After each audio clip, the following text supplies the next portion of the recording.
Hello dear students, this is Mr. Hitesh Patel, Assistant Professor LJ Institute of Engineering and Technology. In this video session, we will discuss a subject basic mechanical engineering.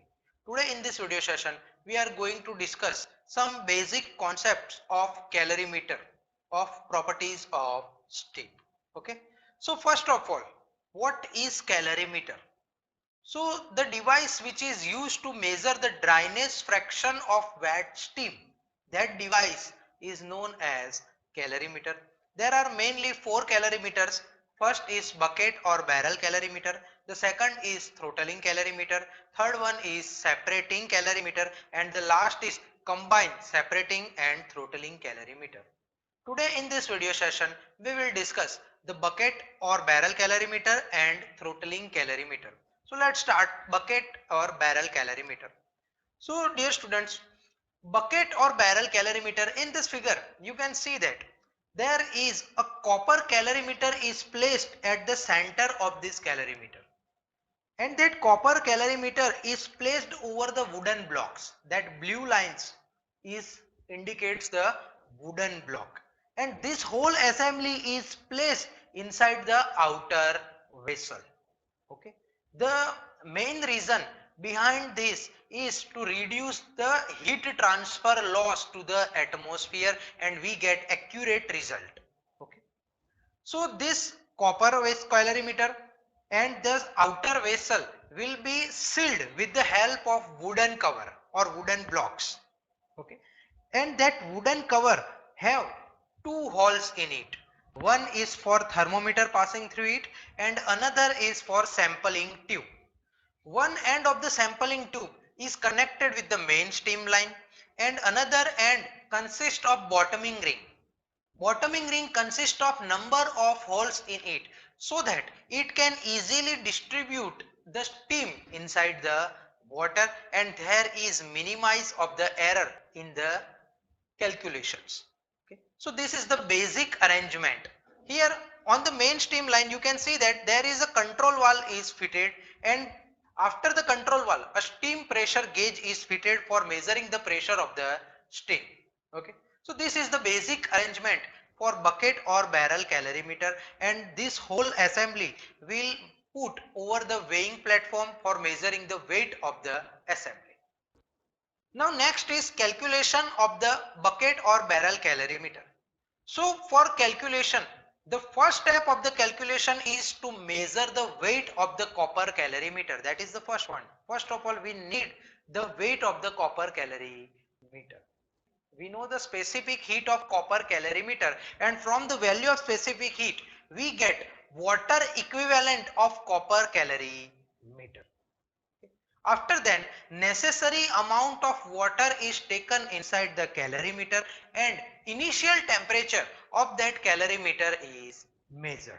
So these all are the first reading, initial readings are taken before the experiment. Okay.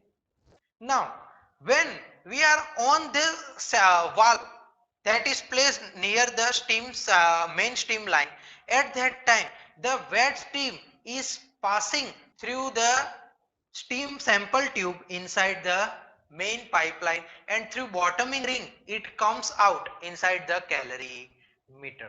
When the wet steam comes out through that bottoming ring, at that time the wet steam comes in contact with the water. Okay. When that wet steam comes in contact with the water, the wet steam gives out its sensible heat as well as latent heat to the water, and there is decrease in temperature of the wet steam, and that wet steam is converted into water, and there is increase in temperature of the water takes place, and the level of water inside the copper calorimeter is increased. Now, how we can calculate the dryness fraction of the wet steam? So for finding the dryness fraction of the wet steam, first of all, we need to balance the sheet of the heat. Here in this experiment, the heat is lost by the wet steam, and that heat will be gained by water as well as copper calorimeter. So we will calculate the energy balance.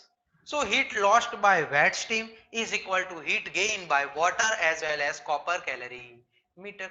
So here the question is how much amount of heat will be lost by the wet steam. So the enthalpy of wet steam's equation is HF plus X into HFG.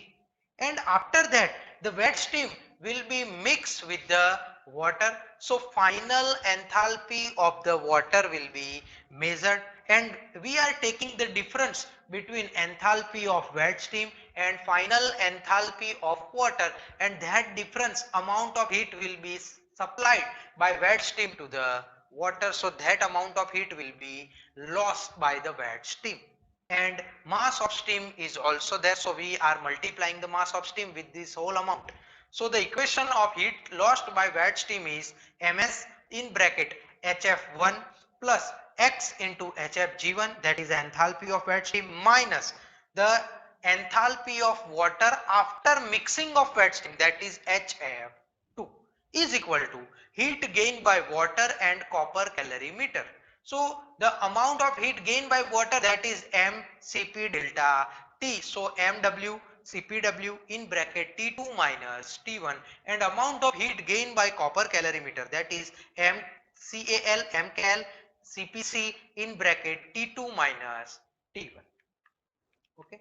Now if we solve this equation, then we can see that T2 minus T1 on the right side will be common. So the equation will be T2 minus T1 in bracket MCAL CPC plus MW CPW. Okay. So from this equation, we can easily calculate the value of dryness fraction X by using bucket or barrel calorimeter. There are certain limitations of this calorimeter. First of all, this method is not the accurate method. We are not able to get the accurate dryness fraction of the wet steam. And the second is accuracy is decreasing while there is increase in temperature difference. Okay. So these are the limitations of using bucket or barrel calorimeter. The next calorimeter is throttling calorimeter. Here we are using the throttling principle, and the throttling principle is that the enthalpy of the liquid or flow will remains constant before and after throttling process, or enthalpy of the steam remains constant before throttling and after throttling. Or this is the basic principle for designing of this calorimeter. Okay, in this calorimeter you can see that on the left side there is a main steam sample pipe. Okay, main steam pipe through which a steam sample tube is there. After that one throttling valve is installed. Before the throttling valve, a pressure gauge is installed for measuring the pressure of the steam. After throttle valve, a manometer, here you can see that this is the manometer. Manometer is installed for measuring the pressure of the steam after throttling. Okay, and that steam will then exhausted. Okay. So how this will works? So first of all, for which kind of steam this type of calorimeter is used? So this type of calorimeter is used for the steam which has very low wetness fraction or very high dryness fraction. Okay. So the steam which has very high dryness fraction, only particularly for that type of steam this type of calorimeter is used, because after throttling process the wet steam which has very high value of the dryness fraction is converted into superheated steam. Okay. So let's start the basic calculation for this. So we know that the principle of throttling calorimeter, that is enthalpy before throttling and enthalpy after throttling remains constant. So enthalpy before throttling means before throttling the steam will be wet steam. So the enthalpy before throttling is the same as the enthalpy of wet steam. Enthalpy after throttling, so after throttling the steam will be converted into superheated steam. Now here the main question is that how the wet steam is converted into superheated steam, as we are not supplying any kind of heat during that throttling process. So how that wet steam is converted into superheated steam? So during throttling process, when the flow of the steam is passes and that flow will suddenly pass through that throttling process, there is a small diameter tube is there. When that steam is passes suddenly from larger diameter to smaller diameter, at that time there is a friction is generated, and due to that friction heat is generated, and that heat will be absorbed by the wet steam which has very high value of the dryness fraction. So by absorbing small amount of heat, that dryness fraction, that wet steam will be converted into superheated steam, and after throttling the steam will be superheated. So the enthalpy before throttling, that is the equation of the wet steam, so is equal to HF1 plus X into HFG1 is equal to enthalpy after throttling, that is after throttling the steam will be superheated, so HF2 plus HFG2, that is Hg2 plus CPS in bracket T sup minus T set. Okay.